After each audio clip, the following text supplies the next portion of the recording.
Acțiune inedită de suflet în spitale. Doamne, ne rugăm, Doamne, pentru ca Tu să faci ca fluxul de aprovizionare cu medicamente să fie unul neîntrerupt și din cauza asta să nu existe sincope. Doamne, ne rugăm pentru fiecare detaliu care are de-a face cu acest spital. Doamne, punem numele Tău peste locul acesta și chemăm prezența Ta. Peste 150 de credincioși ai Bisericii Harvest din Arad s-au rugat și au cântat în curtea spitalelor municipal și județean, dar și al secției COVID din Grădiște. Te rugăm, Dumnezeul nostru, să ne asculți și știm că o vei face la timpul Tău, de aceea ne încredințăm în numele Ta și îți mulțumim pentru că ne asculți, pentru că ne-am rugat în numele Tatălui, al Fiului și al Sfântului Duh. Amin.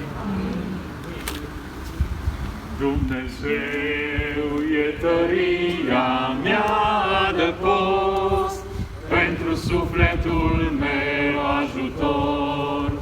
Când povara e grea, Dumnezeu e tăria mea.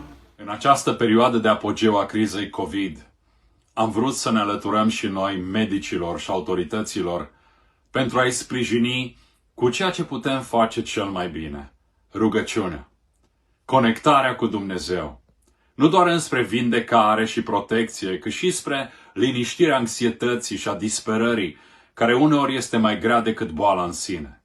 Astfel, peste 150 de credincioși ai Bisericii Harvest din Arad am ajuns în curțile celor 3 spitale, Grădiște, municipal și județean, unde am cântat, am citit psalmi și ne-am rugat. Ne-am rugat pentru bolnavi, pentru medici, infirmiere, asistenți, brancadieri, fiindcă noi știm că Dumnezeu intervine când omul se roagă. Ne-am gândit că dacă voi luptați din greu cu virusul ăsta, dacă autoritățile luptă, să luptăm și noi pe partea noastră.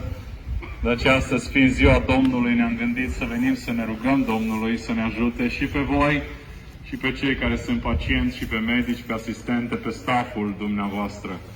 Așa că vom citi un psalm, vom cânta o cântare, vom face câteva rugăciuni și vom pleca mai apoi. Mulțumim că ești Dumnezeu, de aceea punem numele Tău peste locul acesta, peste spitalul acesta, peste personal și peste fiecare bolnav. Și știm că Tu ești Dumnezeul care dă vindecare în numele Lui Iisus Hristos.